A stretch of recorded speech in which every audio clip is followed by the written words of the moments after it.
ظلم کی تین قسمیں ہیں۔ پہلی قسم کا ظلم وہ ہے کہ جس کو اللہ تعالیٰ ہرگز نہیں بخشے گا، اور دوسری قسم کا ظلم وہ ہے کہ جس کو اللہ تعالیٰ بخشے گا، یعنی اس کی بخشش اور مغفرت ہو سکے گی۔ تیسری قسم کا ظلم وہ ہے کہ جس کا بدلہ اللہ تعالیٰ لیے بغیر ہرگز نہیں چھوڑے گا۔ پہلی قسم کا ظلم کہ جس کو اللہ تعالیٰ ہرگز نہیں بخشے گا وہ کون سا ہے؟ وہ شرک ہے، یعنی اللہ تعالیٰ کے ساتھ معبودان باطلہ میں سے کسی کو شریک ٹھہرانا، کیونکہ حقیقی معبود کون ہے؟ فقط اللہ ہی کی ذات ہے۔ تو جب کوئی شخص اللہ تعالیٰ کے ساتھ معبودان باطلہ میں سے کسی کو شریک ٹھہراتا ہے تو وہ سب سے بڑا ظالم ہے، اور خالق کائنات اس کی ہرگز بخشش نہیں فرمائے گا۔ اور دوسرا وہ شخص کہ جس کی بخشش تو ہو سکتی ہے وہ ہوگا ظالم۔ کون؟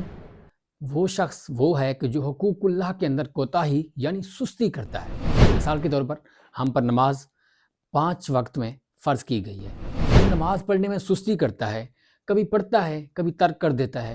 جو حقوق اللہ ہیں ان میں سستی اور کوتاہی کی وجہ سے جس شخص نے ظلم کیا ہوگا اس کو معاف فرما دے گا، اس کی بخشش ہو سکتی ہے۔